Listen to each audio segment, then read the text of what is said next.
मेरा नाम है जीवनलाल जी। जीवनलाल जी ठीक है जीवनलाल जी। नदी नाला इधर से उधर कैसे जाओगे भाई, कोई रास्ता ही नहीं है। हेलो दोस्तों, आज के ब्लॉग में देहरादून से आप सभी का बहुत स्वागत। दोस्तों आज मैं पिछले ब्लॉग से आगे की तरफ बढ़ता हुआ और आप देख पा रहे हैं ये बिल्कुल हरे भरे पेड़ पौधों के बीच में एक पक्की सड़क सीमेंटेड जिसके ऊपर मैं जा रहा हूँ। और इस इलाके में मैं भी कभी गया नहीं। ये मेन देहरादून से करीब 18-20 किलोमीटर दूरी होगी इसकी। और दाहिनी तरफ आपको दिखाई दे रही है नदी है, तो जब बारिश होगी तो इसमें बहुत सारा पानी आ जाएगा। फिलहाल तो पानी वानी है नहीं, सिर्फ पत्थर दिखाई दे रहे हैं। और अंदर से एक वेंडर मतलब सप्लायर निकलते हुए मोटरसाइकिल से, तो कह सकते हैं कुछ थोड़ी बहुत आबादी तो यहाँ पर होगी ज़रूर। मैं भी चूँकि पहली बार आ रहा हूँ तो मुझे भी पता नहीं है, लेकिन चलिए आपके साथ चलते हैं और देखते हैं आज यहाँ क्या क्या है, रास्ते कैसे हैं। और एक यहाँ पर मूर्ति लगी हुई है और ये मूर्ति अंबेडकर जी की और शायद कुछ वीराना सा है। तो देहरादून में होके भी आपको ये प्लेन का इलाका दिखाई दे रहा है। अदरवाइज आप देहरादून में कहीं भी जाएंगे तो घाटी होने की वजह से आपको हर तरफ कहीं ना कहीं पहाड़ी रास्ता दिखाई देता है, लेकिन यहाँ पर बिल्कुल भी नहीं। और सड़क भी बहुत टूटी फूटी सी ही है। ये हो ना हो कोई गांव ही लगता है मुझे ये। इक्का दुक्का मोटरसाइकिल, इक्का दुक्का मकान, बाकी पेड़ लगे हुए हैं और खेत दिखाई दे रहे हैं। और खेत कब तक रहेंगे ये भी नहीं कह सकते आप। जिस तरह गांव में रास्ते होते हैं वैसा ही है ये। रास्ता टूटा फूटा और इक्का दुक्का मकान, और मकान तो खैर सभी पक्के आजकल बनते ही हैं। तो गांव में भी बिल्कुल वैसे ही नक्शे पास होते हैं जैसे शहरों में हो जाते हैं। मतलब नक्शे के साथ ही लोग मकान बना लेते हैं प्रॉपर तरीके से। और जितना मैं आगे बढ़ता जा रहा हूँ रोड और पतली होती जा रही है और दोनों तरफ मकान है और एक आध आदमी दिखाई। चलिए इससे पूछते हैं ये कहाँ पर है। हम ये कहाँ को जा रहा है भैया? ये कहाँ को जाएगा? ये तो आपको कहाँ जाना है? मैं तो ऐसे घूम रहा हूँ खाली। ऐसे घूम रहे हो? ये तो नीचे आएगा, नीचे भी मिलेगा रोड पे जो नीचे वापस? था ना। हाँ वापस। और इधर कहाँ जाएगा? इधर तो ऊपर जाएगा गाँव। गाँव है आगे? हाँ। तो जैसा कि इस लड़के ने बताया कि एक तरफ आप गांव की तरफ जाएंगे और एक तरफ वापस निकल जाएंगे रोड की तरफ। अब कुछ एक्सप्लोर करने आए हैं तो चलिए गांव की तरफ चलते हैं। राइट टर्न लेते ही आगे भी कुछ और कंस्ट्रक्शन होते जाएंगे क्योंकि ईंटें रखी हुई हैं। पहली दुकान दिखाई दी यहाँ पर। ये देखिए ये खेत, हरे भरे खेत दिखाई दे रहे हैं और रास्ता बीच में है। आगे भी मकान दिखाई दे रहे हैं। तो कह सकते हैं जिस तरह असली भारत जो होता है वो यहीं बसता है गाँव में। गांव में आपको इसी तरह के मकान दिखाई देते हैं, खेत दिखाई देते हैं और बाढ़ लगी हुई है आजकल। चूँकि इस इलाके में जंगली जानवर भी हो सकते हैं, हाथी भी हो सकते हैं, लेपर्ड चीते वगैरह भी हो सकते हैं। तेंदुए तेंदुए ज़्यादा होते हैं तो तेंदुए भी हो सकते हैं और इससे फसलों को नुकसान होता है या जनजीवन को भी नुकसान होता है। तो उससे बचाव के लिए सारी कोशिश इंसान कर ही लेता है। यहाँ भी शायद ये डेड एंड तो नहीं है, नहीं ये अंत नहीं है, यहाँ से भी एक रास्ता जा रहा है। चलिए इस रास्ते पे चल के देखते हैं। तो मकानों का कंस्ट्रक्शन आप शहरों में देखें गांव में देखें एक सही होता है। ये रास्ता आगे और भी पतला हो गया, बल्कि कह सकते हैं अब तो ये पगडंडी की तरह हो गया। और एक तरफ खेत, प्रॉपर गांव, असल मायनों में जो गांव होता है वहाँ पर हम पहुँच चुके हैं।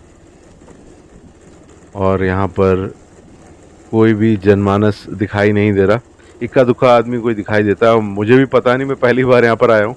कोशिश होगी एक्सप्लोर करने की ये रास्ता कहाँ को जा रहा है। तो जो भी मिलेगा रास्ते में उनसे पूछ के देखते हैं। और चलिए एक सज्जन खड़े हैं, इनसे बात करते हैं और मालूम करते हैं क्या है ये। भैया इसके आगे और कुछ भी है? लास्ट है क्या आगे मतलब ये रास्ता कहाँ को जाएगा? कहीं जा रहा है? ये रास्ता सीधे जाके आगे इधर निकल मेन रोड पे हाँ। वहाँ मिल जाएगा? और इधर को कहाँ जाएगा ये? इधर भी मेन रोड पे जाएगा, नदी में को जाएगा। अच्छा, यहाँ से कितना दूर होगा ये? ये है 200 मीटर 250 मीटर। जाती गाड़ी जाती है? मैं ऐसे घूम के ब्लॉग बनाता हूँ यूट्यूब के। अच्छा आप देखते हो यूट्यूब? हाँ यूट्यूब देखते हैं। मेरा नाम है जीवनलाल जी। जीवनलाल जी ठीक है जीवनलाल भैया। हाँ। भैया कौन सा गांव हुआ ये भूतपुर है, नया गांव। अच्छा, तो आप यहाँ क्या ठेकेदारी करते हो? जी, जल संस्थान का प्लम्बर हूँ। जल संसाधन प्लम्बर हो, तो यहाँ क्या लाइन वाइन पड़ रही है? जी, लाइन पड़ रही है, वन विभाग की जमीन है, इसमें से जोड़ रहे हैं हम लोग। अच्छा, इसकी परमिशन नहीं मिल पाई है, पुरानी लाइन डली है, उससे कनेक्ट कर रहे हैं। Okay okay. ये वर्ल्ड बैंक का काम है। वर्ल्ड बैंक आके पूरे शहर, पूरे हिंदुस्तान भर में चल रहा है, जी, बल्कि स्मार्ट पूरे सिटी शहर में चल रहा है जी, स्मार्ट सिटी का। देहरादून।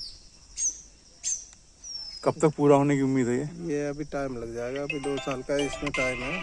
2 साल? जी, अच्छा, 2 साल में अभी हो गया, करीब 1 साल तो हो ही गया।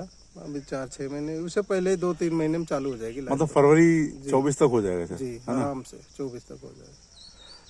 तो दोस्तों, इस समय हम खड़े हैं भूड़पुर गांव में, और ये शहर से थोड़ा सा दूर है। और जैसे कि आपने देखा, देहरादून तो बहुत सारे शहर, देखो ये गांव, ये नदी बह रही ना कोई? हाँ जी, हाँ जी, नदी। पानी का टैंक भी आगे वो सामने बन रहा है वो उधर।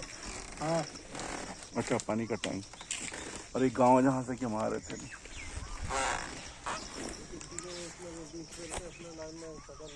दोस्तों, ये थी जंगल की ज़मीन और भूड़पुर गांव। यहाँ से बढ़ते हैं आगे, और रास्ता तो मुझे बहुत टूटा फूटा दिखाई दे रहा है। अब कुछ एक्सप्लोर करेंगे तो चलना तो पड़ेगा ही। ये रोड तो खराब है दोस्तों, लेकिन अब जाना तो पड़ेगा अगर अंदर आ गए हैं तो।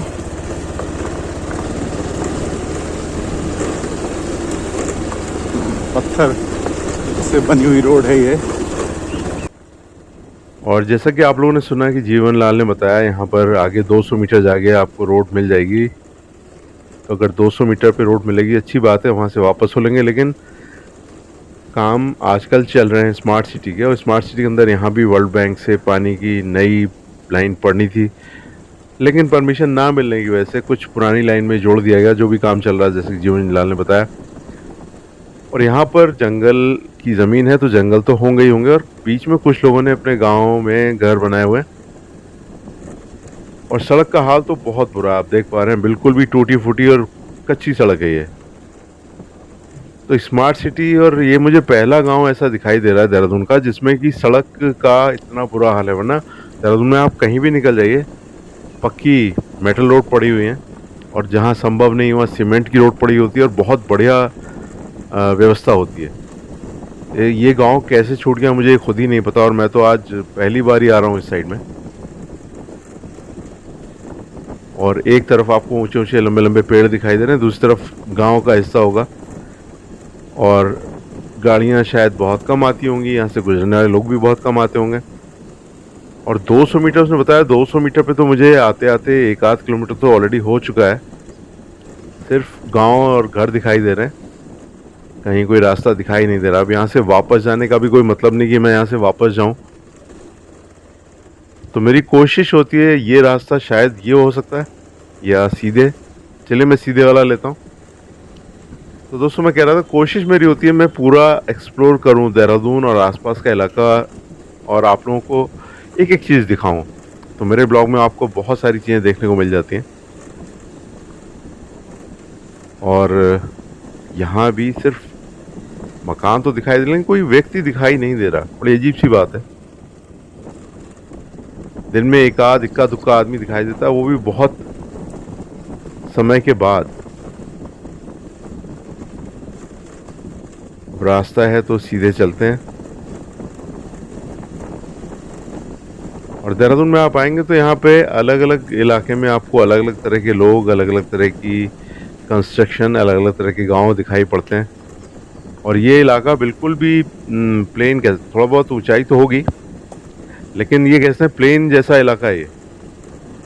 अन्यथा कहीं भी आप जाएं देहरादून में तो बहुत पहाड़ी इलाका होता है, ऊंचाई वाले इलाके होते हैं।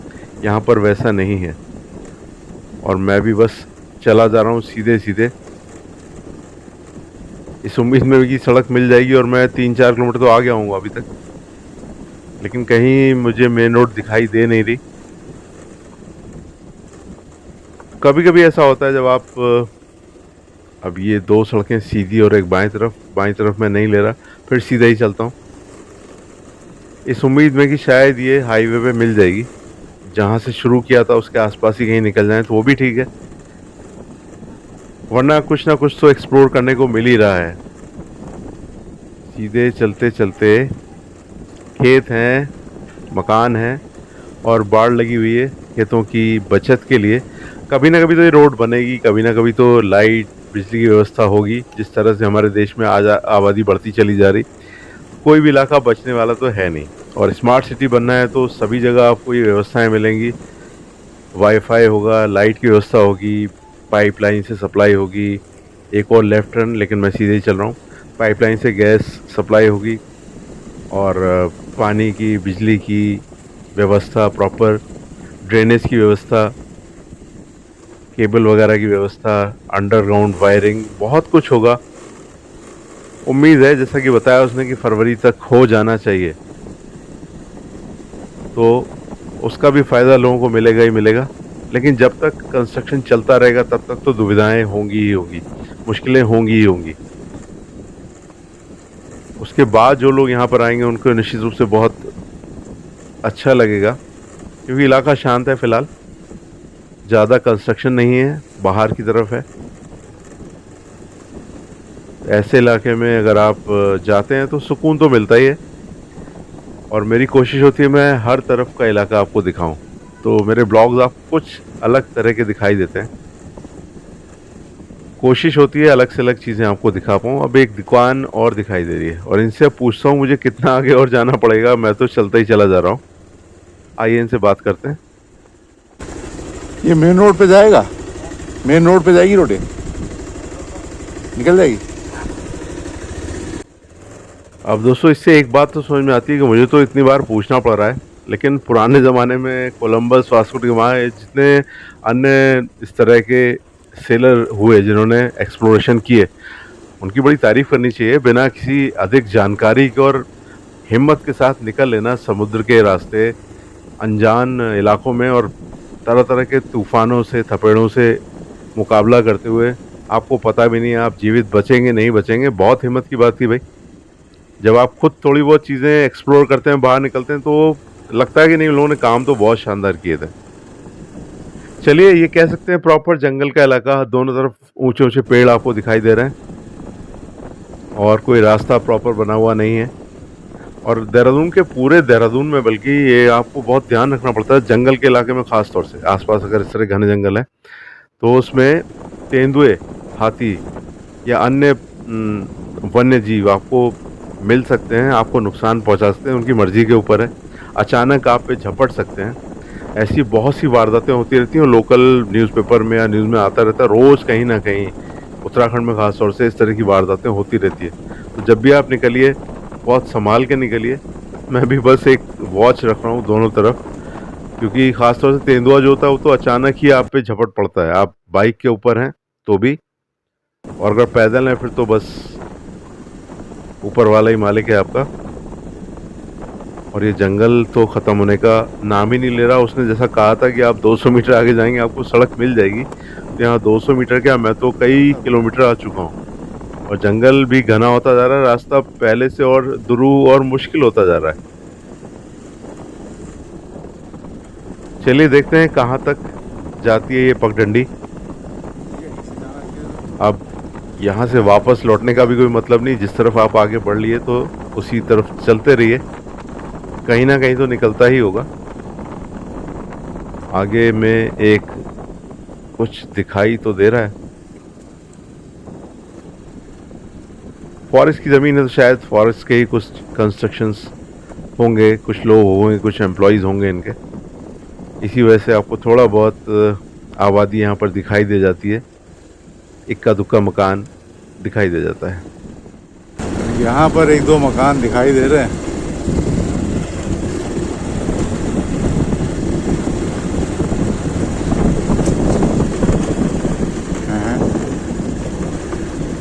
नदी नाला, इधर से उधर कैसे जाओगे भाई, कोई रास्ता ही नहीं है। तो इस बरसाती नदी को पार करने का कोई रास्ता नहीं, तो इसके अंदर से होकर ही जाना पड़ेगा। तो उसमें मुझे लग रहा है वीडियो बहुत लंबा हो रहा है, तो मुझे यहीं विराम देना चाहिए। अगर आप लोग चैनल पे पहली बार आ रहे हैं तो सब्सक्राइब ज़रूर कर लीजिएगा, मैं ऐसे बहुत से वीडियो लाता रहता हूँ। उसका बेल आइकन भी दबाइए ताकि आपको मेरे हर नए वीडियो को देखने की नोटिफिकेशन मिल जाए। उसके लिए आपको ऑल नोटिफिकेशन पर क्लिक करना होगा, बार बार नहीं करना, एक बार ही करना है। वीडियो अच्छा लगे तो शेयर कर दीजिए, लाइक कर दीजिए, कमेंट करके मुझे ज़रूर बताइए और आप कैसे वीडियो देखना चाहते हैं, कैसे लग रहे हैं आपको मेरे वीडियोज़। तो बस आप लोग अपने घर में स्वस्थ रहें, मस्त रहें, व्यस्त रहें, यंग दिखें। देखते हैं मेरे वीडियोस। अगले वीडियो तक आपसे फिर मिलते हैं। और आज ये बहुत लंबा हो रहा है, आगे कितना लंबा जंगल मुझे ये भी नहीं पता। तो आगे का हिस्सा नेक्स्ट ब्लॉग में मिलते हैं आपसे। आपका दिन शुभ हो। Have a nice day. Bye bye.